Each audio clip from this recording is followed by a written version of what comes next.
Hello everyone, how are you all? I hope you are all doing well. I welcome you all on my YouTube channel Great Value Education. Friends, आज हम savings और investing in दोनों के बीच के difference को देखेंगे कि हमें अपनी लाइफ में जो हम पैसे कमाते हैं, मनी कमाते हैं, इसको किस तरीके से मैनेज करना है। हमें सेव करना है तो सेव करना है तो उसका क्या करना है, घर में रखना है, कहाँ रखना है, इस तरीके से हम किस तरीके से अपनी वेल्थ को जनरेट कर सकते हैं। क्योंकि हमारे पास कोई चीज़ होती है, वो रिसोर्सेज होते हैं, तो उस रिसोर्सेज का हमें यूज़ करना चाहिए। और आज इसी वीडियो में हम इसको डिटेल से डिस्कस करेंगे कि किस तरीके से हम इन सबको मैनेज करके हम अपनी वेल्थ को भी क्रिएट कर सकते हैं और ज़्यादा। देखिए, इसमें सेविंग्स और इन्वेस्टिंग में क्या फ़र्क होता है। सेविंग्स का मतलब होता है कि जैसे मान लो हमने मंथली 100 रुपये, में एग्जांपल के थ्रू समझा रही हूँ आपको। मंथली में हमने 100 रुपये कमाए, एक महीने में हमने 100 रुपये कमाए। अब ऐसा तो नहीं है कि जितना कमाया हमें हमारे कुछ एक्सपेंस भी होते हैं, घर के, खाने के, बच्चों की फ़ीस एक्सेट्रा, पढ़ाई के, स्टडी के, सब कुछ के एक्सपेंसेस होते हैं। मान लो इन सबको मिला के हमारे 70 रुपये खर्च हो गए 100 में से। अब हमारे पास कितने बचे? 30 रुपीज़। ये 30 रुपीज़ हमारे सेव हो गए, है ना, सेव हो गए हमारे। हम सोचते हैं कि हम बहुत खुश होते हैं कि हमने 30 रुपये बचा लिए, अब हम इसको रख देंगे। फ्रेंड्स, ऐसा नहीं करना है। जैसे कि आप लोग, हम क्या सोचते हैं कि हम इसको रख लेंगे तो ये सेव रहेगा। हम 1-2 साल बाद, 2 साल बाद, 3 साल बाद जब हम इसको यूज़ करते हैं तो उसकी वो वैल्यू घट जाती है। यानी कि हम मान लो कोई मार्केट में आज कोई चीज़ खरीदने जाते हैं, 10 रुपये की वो मिल रही है, चलो मान लो एग्जांपल, और हम 1-2 साल के बाद वो चीज़ दोबारा से खरीदने जाते हैं, वही मतलब उसका ग्राम है, मतलब उसी क्वांटिटी में हमें वो चीज़ उतने की नहीं मिलती है। मान लो उसका ये प्राइस कितना हो गया है, 12 रुपये। तो वो जो 2 रुपये उसके ज़्यादा हो गए हैं, वो किसकी वजह से हो गए? इन्फ्लेशन की वजह से। मतलब कि हमने जो पहले प्रोडक्ट ख़रीदा था, अब उसकी वैल्यू 10 रुपये ना हो के वो अब कितनी हो चुकी है? 12 रुपये। यानी कि जो हमारा पैसा रखा हुआ था वो अब वो उस चीज़ को परचेस करने में सक्षम नहीं है। यानी कि हमें 2 रुपये एक्स्ट्रा लगाने पड़ेंगे, क्योंकि यानी कि 2 रुपये हमारी उस पैसे की वैल्यू कम हो गई है। तो हमें जो 30 रुपीज़ थे, हमें इसको, अगर हम इसको घर में रख लेते हैं तो ये हमारी सेविंग ही बन जाएगी। मतलब कि ये अपनी जो मनी की जो वैल्यू है वो डिक्रीज़ हो जाएगी। तो हमें ऐसा नहीं करना है। Saving is not an investing. Investing क्या होती है? अगर आप जो 30 रुपये आपने बचा है, इसी को अगर हम कहीं FD करा दें। चलिए नेक्स्ट एग्जांपल में हम इन्वेस्टिंग का समझते हैं। जैसे मान लो इसमें, जैसे मैंने एग्जांपल दिया था, मंथली इनकम हमारी 100 रुपये है। एक्सपेंस कितना कर दिया हमने, खर्चा सब कुछ मिला के हमने सारा खर्चा कितने का कर दिया? 70 रुपीज़ का। अब 70 रुपीज़ खर्चा करने के बाद हमारे पास कितने रुपए बच गए? 30 रुपीज़। अब ये जो 30 रुपीज़ बचे हैं, इसको हमें घर में नहीं रखना है, इसको हमें इन्वेस्ट करना है। देखो, अगर हम उसको घर में रख लेंगे तो वो हमारा सेविंग माना जाएगा, और अगर हम उसको इन्वेस्ट करेंगे, मतलब किसी और इंस्ट्रूमेंट में डालेंगे जिससे हमारा पैसा ग्रो होता है। लोग बैंक में क्यों रखते हैं, अपने घर में क्यों नहीं रखते हैं? उसको हम सेव करने के लिए रखते हैं। लेकिन सेव करने के साथ साथ हमें एक बेनिफिट और है कि बैंक हमें उसको ऊपर इंटरेस्ट देता है, जिससे उसकी जो इंटरेस्ट है उससे हमें इनकम होती है।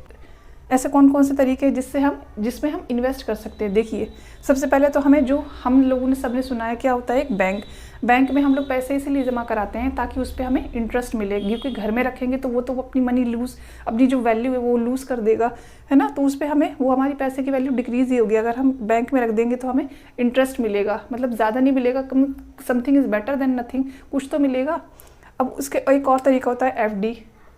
आपने अपने मम्मी पापा से सुना होगा कि FD करवाते हैं लोग, है ना। तो उसमें हमें क्या कराना होता है कि एक फिक्स टाइम के लिए हम उस पैसे को वहाँ पे डाल देते हैं, और जब वो टाइम पूरा हो जाता है तो उस पे जो इंटरेस्ट रेट उसको क्लेम किया गया था कि इतने इंटरेस्ट मिलेगा, तो जब हम लास्ट में निकालते हैं तो उसमें हमें इंटरेस्ट मिलेगा उतना %। तो इसको क्या कहते हैं? FD, यानी कि फिक्स्ड कर दिया उसको, फिक्स्ड डिपॉजिट। एक और एग्जाम्पल है रियल एस्टेट में आपने जैसे देखा होगा कि जैसे हम लोग रहते हैं घर में, किसी घर में, उसमें हम जब रहते हैं तो हमें कोई इनकम तो कोई मिल नहीं रही है हम उसको कंज्यूम कर रहे हैं, यानी कि हमें उसके ऊपर कोई जनरेट नहीं हो रही इनकम।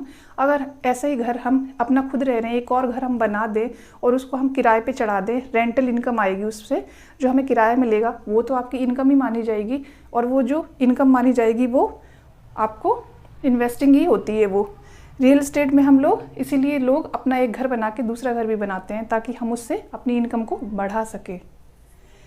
नेक्स्ट है म्यूचुअल फंड। म्यूचुअल फंड का मतलब क्या होता है? म्यूचुअल फंड में एक कंपनी होती है, उसमें क्या होता है कि एक फंड मैनेजर होता है। म्यूचुअल फंड में तो आप 500 रुपये से भी इन्वेस्ट कर सकते हैं। मान लो आपके पास, आप कहें कि मेरे पास इतना पैसा है ही नहीं कि मैं म्यूचुअल फंड में डाल सकूँ 1 लाख, 2 लाख, 3 लाख, 4 लाख, ऐसा कुछ नहीं है। आप फ्रेंड्स इसको आप 500 रुपीज़ से भी आप इसको स्टार्ट कर सकते हैं। मान लो छोटा छोटा अमाउंट, जैसे मंथली इनकम हम 500, 1000 रुपये, जितना भी है, स्टूडेंट्स या कोई भी मम्मी पापा जिनकी कम इनकम है वो भी आप इसमें इन्वेस्ट कर सकता है म्यूचुअल फंड में। म्यूचुअल फंड एक बहुत अच्छा तरीका है क्योंकि ये इन्फ्लेशन को भी बीट कर देता है। और आगे हम इंडेक्स और सेंसेक्स के बारे में भी डिस्कस करेंगे। एक होता है स्टॉक, जैसे कि आप बहुत सारी कंपनीज होती हैं, जैसे HUL है, टाटा है, IRCTC है, कैम्स है, बहुत सारे ऐसे स्टॉक्स होते हैं जो आप किसी कंपनी के हिस्सेदार बन सको। मान लो हम स्टॉक क्यों खरीदते हैं, मान लो आपको कोई बिज़नेस अच्छा लगता है, ऐसे बहुत से एग्जांपल, ऐसे बहुत सारे बिज़नेस है जो आपको अच्छे लगते होंगे, लेकिन आप कहेंगे कि मेरे पास तो इतनी पूंजी नहीं है, स्टार्ट नहीं कर सकता, मैं इतने पैसे नहीं है कि मैं इस बिज़नेस को स्टार्ट कर सकता हूँ। तो अगर हम कोई बिज़नेस स्टार्ट नहीं कर सकते तो हम लेकिन उसके हिस्सेदार बन सकते हैं। कैसे बन सकते हैं हिस्सेदार?